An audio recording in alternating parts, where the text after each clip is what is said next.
Hace un tiempo, una de las personas que ve mis vídeos me dijo que diera consejos para aquellas situaciones en las que nos enfrentábamos a un juicio o a un procedimiento y lo habíamos perdido. De esto va el vídeo de hoy, ¿no? ¿Quién de nosotros no ha tenido un fracaso a lo largo de su vida, ya no solo a nivel laboral, que le ha paralizado por un momento y que le parece que no va a poder continuar hacia adelante, ¿no?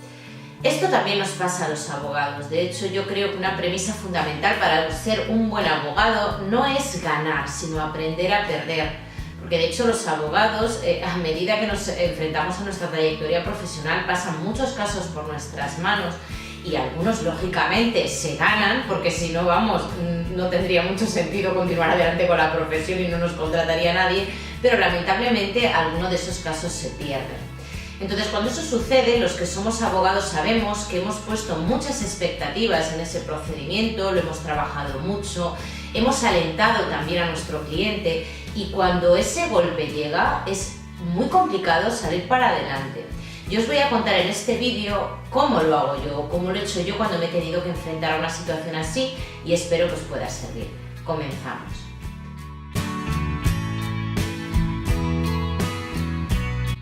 Quizás lo más duro de perder un procedimiento judicial es el momento en el que se lo tienes que comunicar al cliente, porque nosotros los abogados trabajamos con los intereses de una tercera persona y eso quizás es lo que más le duele al abogado, ¿no? Lo que más nos duele cuando al final todo tu trabajo ha sido en vano y el juicio finalmente se ha perdido. Para minimizar ese golpe, lo que yo os he aconsejado en otros vídeos es que al principio, en el momento en el que empezamos a trabajar sobre un asunto, seamos honestos siempre con el cliente. Y aunque nos parezca a priori que las posibilidades de perder ese procedimiento sean pocas, es mejor advertirle al cliente desde el principio que eso puede ocurrir para que el golpe al final no sea tan grande, para que el cliente no piense que le hemos engañado o que algo nosotros hemos hecho mal.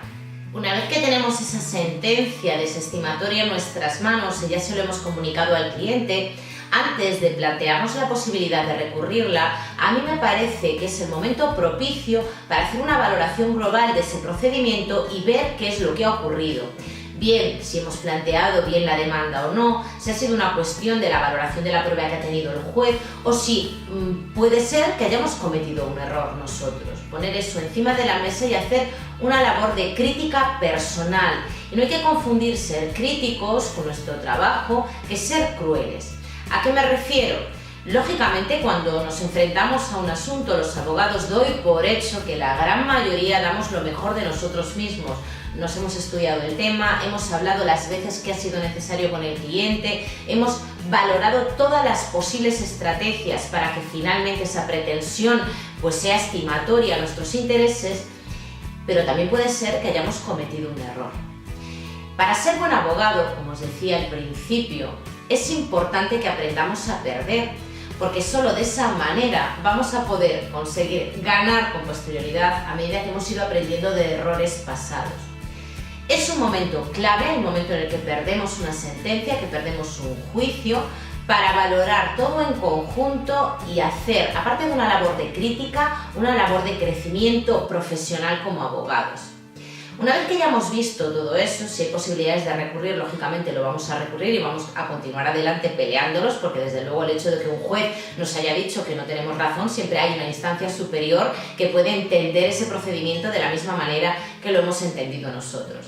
Pero si finalmente optamos por no recurrir, yo creo que es importantísimo que una vez que ya hemos hecho una valoración de lo que ha ocurrido y hemos visto nuestro error, si es que lo ha habido, o que no tiene posibilidades ese tema simplemente porque la pretensión que invocamos no se puede encuadrar en esa estrategia o no es posible continuar hacia adelante, creo que es importante hacer borrón y cuenta nueva. ¿Por qué os digo esto? Porque los abogados no tenemos solo un asunto, tenemos más de un asunto, más de un cliente, y centrarnos en demasía en un error puede provocar que nuestro ánimo decaiga de tal manera que no podamos seguir hacia adelante. De hecho, a mí me gustaría contaros una anécdota.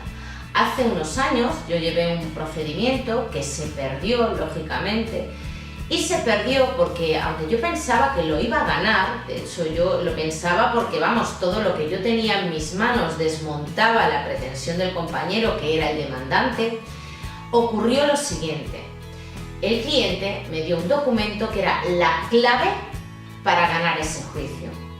Y cuando asistimos a la audiencia previa al procedimiento civil, lamentablemente el documento que a mí me había dado el cliente y que yo había aceptado confiando en él era un documento falso.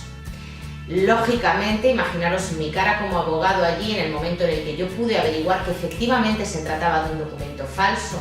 Lógicamente lo que pasó con el cliente os podéis imaginar después, yo nunca más le volví a representar en un procedimiento, porque yo entiendo que la confianza debe de ser mutua, del abogado al cliente y del cliente al abogado, pero la sensación que me quedó fue la siguiente, y esto os lo quiero transmitir en el vídeo. No todo depende siempre del trabajo del abogado. Hay veces que nos encontramos con clientes que desgraciadamente se piensan que si son capaces de mentir a su abogado todo va a ir maravillosamente bien y nada más lejos de la realidad. También nos podemos encontrar con que el cliente no nos cuenta toda la verdad, ya no es que nos engañe, sino que no nos cuenta toda la verdad y tenemos menos información de la que deberíamos para enfrentarnos a ese procedimiento.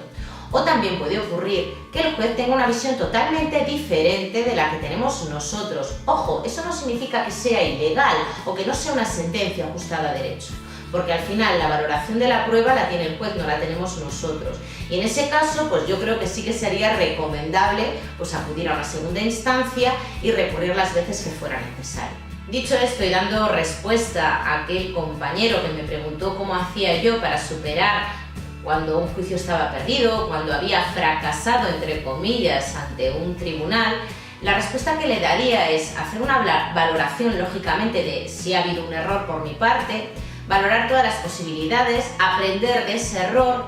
Lógicamente vas a tener un momento en el que vas a estar descolocado porque necesariamente los abogados nos acabamos vinculando de alguna manera con los asuntos que llevamos, pero no centrarnos demasiado en ese error, porque si nos centramos demasiado en ese error, puede ser, como digo yo, que acabemos viciando todos los procedimientos que vayan después, o sea, hacer un punto y aparte.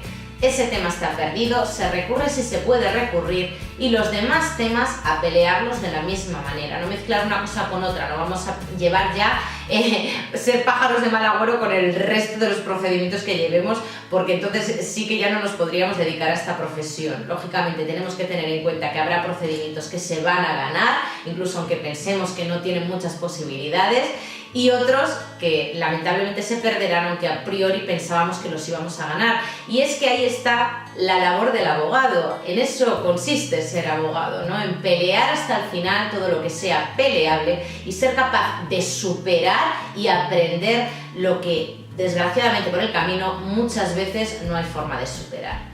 Muchas gracias por verme una vez más en este vídeo, como siempre os digo, un placer y nos vemos el próximo lunes.